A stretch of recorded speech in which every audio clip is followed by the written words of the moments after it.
Hello dear students, CBSE sample question paper maths basic का बेटा आज हम एक केस स्टडी सॉल्व करेंगे जो कि application of trigonometry lesson number 9 पर बेस्ड है। तो इसमें सारे इंपॉर्टेंट रिजल्ट पहले एक बार देख लेते हैं।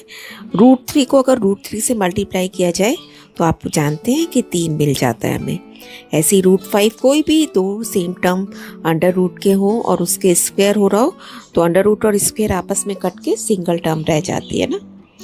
ऐसे ही अगर आपके पास 1/√7 है तो इसको हम रैशनलाइज करेंगे √7 से ही गुणा और भाग करेंगे, जिससे कि ऊपर √7 चला जाएगा और नीचे √7 इंटू √7 क्या बन जाएगा 7, है ना।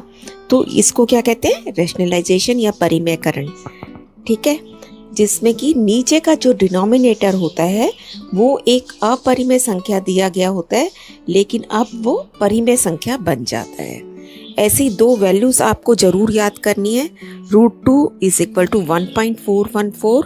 अब अप टू कितने डेसिमल हमें आंसर चाहिए, एक स्थान तक या 2 तक, उसके अकॉर्डिंगली हम इसकी वैल्यू ले सकते हैं। 1.4 लिख सकते हो आप, 1.41 ले सकते हो और या एज इट इज ले सकते हो, ये आगे भी कंटिन्यू रहता है। ऐसी √3 क्या है 1.732 और आगे भी, लेकिन हम कंसीडर इन्हीं को ज़्यादा करते हैं।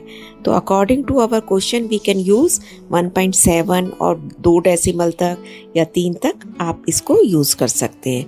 नेक्स्ट जब इस चैप्टर पे आ जाते हैं तो हमारे पास एक राइट एंगल ट्रायंगल दिया गया होता है, जिसमें ये P है परपेंडिकुलर, ये बेस है, जिसके ऊपर एंगल दिया गया होता है हमेशा वही साइड बेस मानी जाती है और एंगल के सामने परपेंडिकुलर और परपेंडिकुलर के सामने हाइपोटेन्यूस। तो अब पहला रेशियो हमारा होता है sine theta, that is P/H, cos theta B/H and tan theta is P/B। और 3 इनके रेसिप्रोकल होते हैं, लेकिन हम इन 3 मेन एंगल से ही यहाँ अपना काम पूरा कर लेते हैं। अब अपनी केस स्टडी देखते हैं बेटा। कुछ हमें यहाँ लक्ष्मण झूला के बारे में बताया गया है। उसकी location 5 kilometre north east of the city of Rishikesh in the Indian state of Uttarakhand.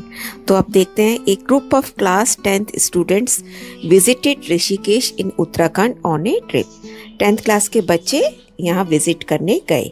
They observe from A point P, यहाँ एक पॉइंट P दिख रहा है बेटा, यहाँ से इन्होंने देखा रिवर ब्रिज बना हुआ है that the angle of depression of opposite banks of the river are 60 degree and 30 degree respectively।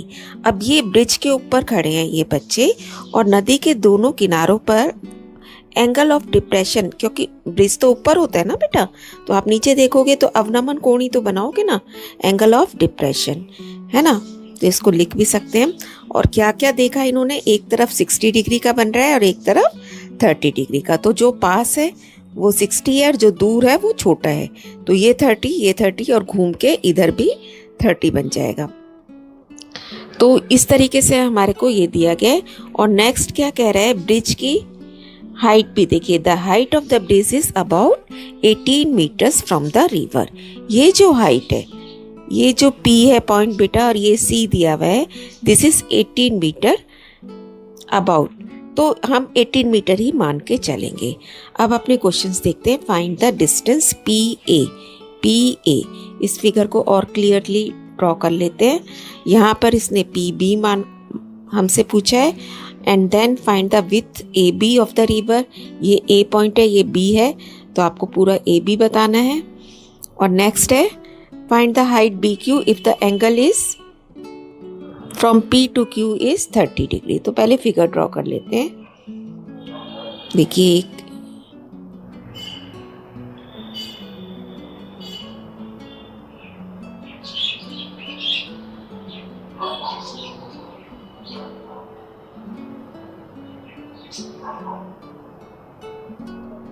देखो बेटा, हमें क्या दिया गया है, ये एक ब्रिज है, ये P पॉइंट है, P से आप इसके दोनों किनारों पर देख रहे हो, तो एक बार 60 डिग्री का डिप्रेशन एंगल बना रहे हो और एक बार 30 का, तो वो पहले आप यहाँ पे भी शो करोगे और फिर हम घूम के इधर आ जाते हैं ना।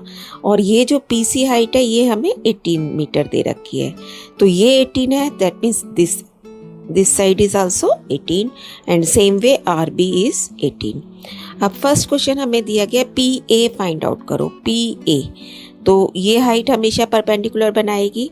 अब जब PA आपको निकालना है, देखिए कितना इजी होता है बेटा। हर बार मैंने आपको बताया है कि केस स्टडी भी हमारी बहुत इजी कंसेप्ट पर बेस्ड होती है। हमारे सारे वो क्वेश्चंस होते हैं जो कि हमें अलग अलग दिए जाते हैं, अब उनको कुछ इकट्ठा कर दिया जाता है। अदरवाइज देखिए, अब PA हमें निकालना है, PC पता है, यानी कि P पता है और H निकालना है। हम तो इसे अपने उसी फॉर्म में देखेंगे ना कि P कौन है और B कौन है और H कौन है, तो मुझे P पता है और H निकालना है, यानी कि P और H का रिलेशन आपको लगाना है, जो कि क्या होता है, साइन थीटा, और थीटा कितना दिया गया है, 60 डिग्री। तो इसे कर लेते हैं पूरा। फिगर हमने बना ली, PC अपॉन PA, P बटा H साइन 60 है। अब साइन 60 की वैल्यू हमें पता है √3/2। PC कितना था बेटा, 18। अब PA को इधर ले जाएंगे और ये कितना बन गया, 18 गुणा 2 36 और बटा में √3।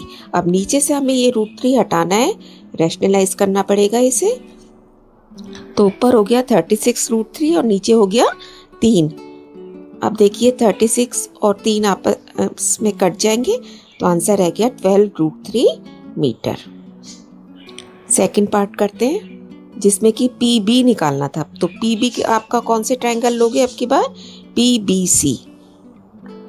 थीटा आपकी बार 30 डिग्री है, तो इसकी क्या वैल्यू होती है, 1/2। 18 को सीधा 2 से गुणा कर दिया, 36 मीटर आंसर आ गया।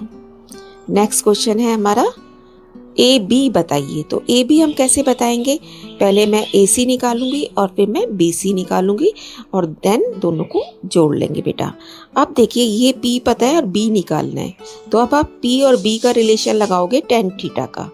तो पहले इस तरफ लगा लेते हैं APC में, पहले हमने लिख लिया इन ट्रायंगल APC, PC बटा AC is tan 60 which is equal to √3। Now PC is 18, √3 नीचे आ गया, AC ऊपर चला गया। अब √3 से रैशनलाइज करेंगे, है ना, तो नीचे खाली 3 रह जाएगा, 3 और 18 अब कट गए, आपके पास आ गया 6 √3 मीटर। अब की बार हम इधर का ट्रायंगल कंसिडर करेंगे और रिलेशन सेम ही लगेगा P/B, लेकिन एंगल हो गया आपकी बार 30 degree. In triangle PBC, PC upon BC is tan 30 which is 1/√3। Solve करके आपके पास आ गया BC इक्वल टू 18 √3। अब AB निकालने के लिए हमें इन दोनों को प्लस करना पड़ेगा, 18 √3 प्लस 6 √3 यानी कि 24 √3 मीटर, ये हमारा आंसर हो गया। नेक्स्ट क्वेश्चन वो हमसे क्या कह रहा है कि BQ बताइए, BQ अगर ये एंगल 30 है तो हमें BQ बताना है बेटा। तो इसमें ये तो साइड हमें पता है 18 मीटर है, रह क्या गया निकालने के लिए, RQ। अब ये भी हम निकाल चुके हैं, अभी हमने BC निकाला था अपने लास्ट पेज पे, है ना। ये 18 √3 है, तो सेम इधर भी ये 18 √3 हो गया। अब आपको इस ट्रायंगल में अगर हम कंसीडर करें PQR में, एंगल पता है, बेस पता है और निकालना हमें P है, तो P और B का अगेन tan थीटा का रिलेशन लगा देंगे। RQ upon PR is tan 30 which is 1/√3। RQ हमें निकालना है, PR की वैल्यू रखी 18 √3, है ना, √3 से √3 दोनों जगह कट गया और RQ आपके पास आ गया 18 मीटर। तो 18 ही नीचे है, 18 ऊपर है, तो BQ की हाइट कितनी हो गई, 36 मीटर। और यहाँ बेटा केस स्टडी कंप्लीट होती है। Keep on learning, stay blessed.